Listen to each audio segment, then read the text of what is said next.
Well, good morning. It is the 27th of April. I'm leaving Lordsburg, looking at the H Video compact tapes and cassette tapes and compact discs place that also sells Hawaiian shave ice. They're not open anymore. But I'm wearing my Aloha rig. Leaving Lordsburg. It's funny. As I just came up to this building, which is also derelict, used to be a grocery store, I think.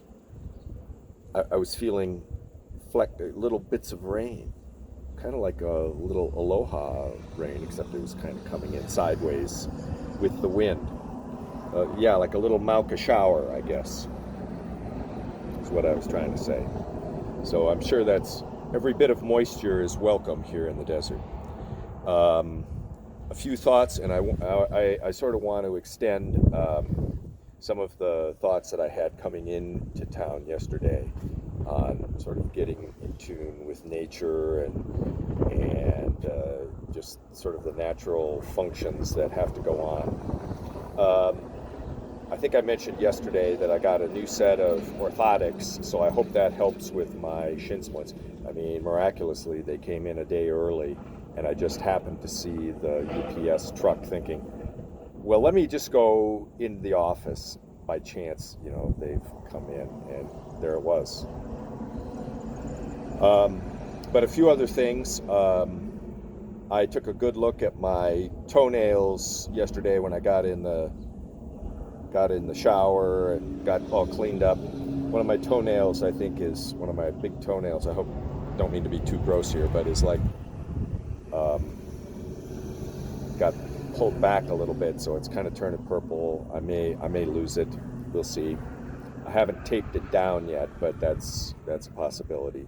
But I've trimmed back the nail a little bit.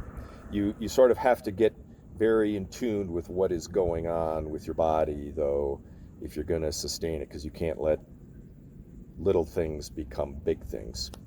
So a few other thoughts. So when I go hiking, I always carry two different kinds of sort of things to deal with chafing. On the one hand, I carry a little bit of Body Glide, which is anti-chafing cream, and it's best if you apply that sort of preemptively. And I keep it in one well of a contact lens case, which weighs almost nothing, and yet it will protect it, keep it from, you know, leaking out or crumbling out or anything like that. And you don't have to carry like a whole stick of it, right? Because a little bit goes a long way when it comes to Body Glide. And in the other well, I keep some Vaseline, which is also good for chafing. And if chafing develops, that's what I put on then. So I have had to use some of that in the desert because it can be a problem. You get salt, you get dirt. And the other thing I noted was the bottoms of my feet, just in the last 4 days, even though I have trail legs and, you know, my feet are tough, because so much sand and dust from the desert will get into your shoes and socks that it is between your skin and your socks, and it's just grinding. So I could tell that I'm sort of like getting grinding calluses on the bottoms of my feet, just from the dust. And I'm wearing gaiters. I don't normally wear gaiters, but you know, that doesn't do a whole lot in the desert. The dust will get in every possible place in the desert. And let me just suspend that now. I may have a few other thoughts on sort of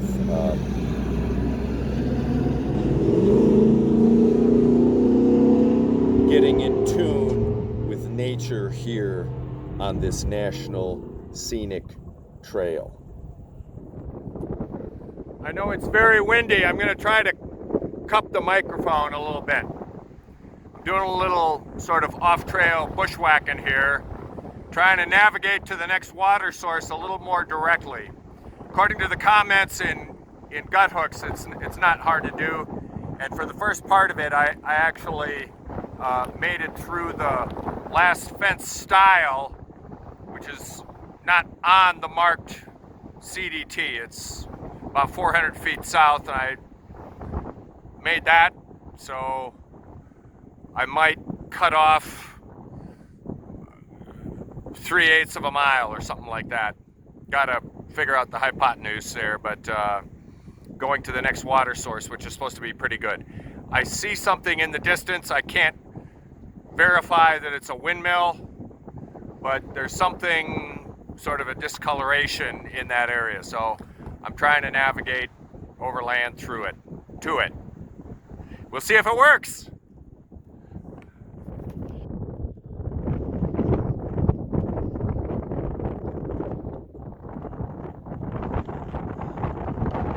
Had one or two of those come close to me already.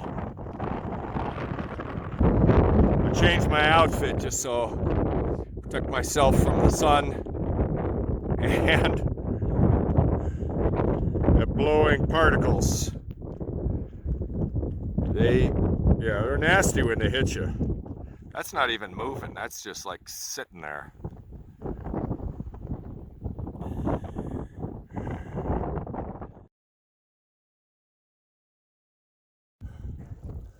Bueno agua.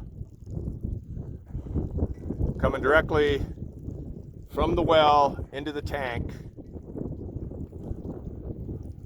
Doesn't get much better than this. Wow. Almost want to go swimming. No, I'm not.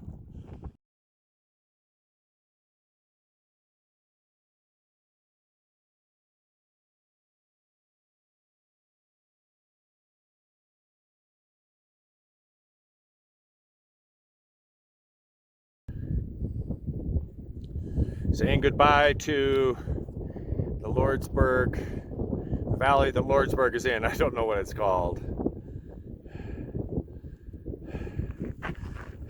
Going over a little rise here, and somewhere in here is the engineer's well. Coming up, maybe it's in that area, I think, maybe. Let's see.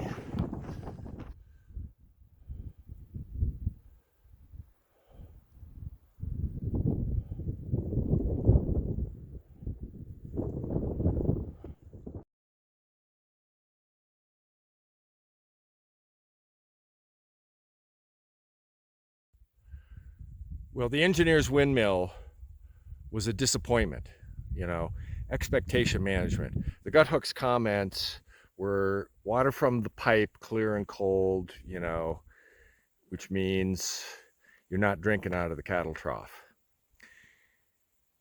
No, the float was such that water was not coming out. That is, the exit from the water pipe was under the water. So yeah. So while walking home, formerly Nomad, and I were getting water out of the tank, cow number 92 had the temerity to come up and drink while I'm filling my water bottles on the other side of the tank. There's a fence going right through it, and I was on one side and she was on the other, and she wasn't annoyed at all, and I tried to scare her away, and she just kind of went and then went on drinking. Cow 92, she's somewhere here on this side of the fence now, so I hope we don't run into her. But anyway, milestone. There we go. 100 miles. At least somebody thinks it's 100 miles. We'll see what it is on gut hooks. Let's just say it's 100 miles. It's okay. It's in the middle of nowhere. So anyway, I was looking forward to camping out there, and the camping was, I mean, it was okay. It was adequate, but it was like everywhere here you can find somewhere to pitch a tent. There was nothing special. And to share my water with Cow 92 in the morning, no great advantage. So I'm gonna go forward, have a dry camp. Just ran into Cheeto Jackson, walked right by his tent, and he heard me go by and called out to me. I didn't even see him. I'm in my own little world, I guess. And we were discussing the prescribed burn fire closure area up ahead. So we're gonna have to sort of make a plan. I think what a lot of people are doing is just like this massive walk down the highway. Soul crushing. So yeah, I hope it doesn't come to that. I was taking a look at the map, and I will take a look at it more in earnest tonight, but I think you ought to be able to cobble together some other trails and dirt roads that minimize the highway walking into Silver City. So yeah, let's see how many more miles I get. I wonder if this is a ranch up here. There's quite an operation going on. Yeah, a lot of times it looks that way from a distance here, and you get up there and it's just old rusted stuff.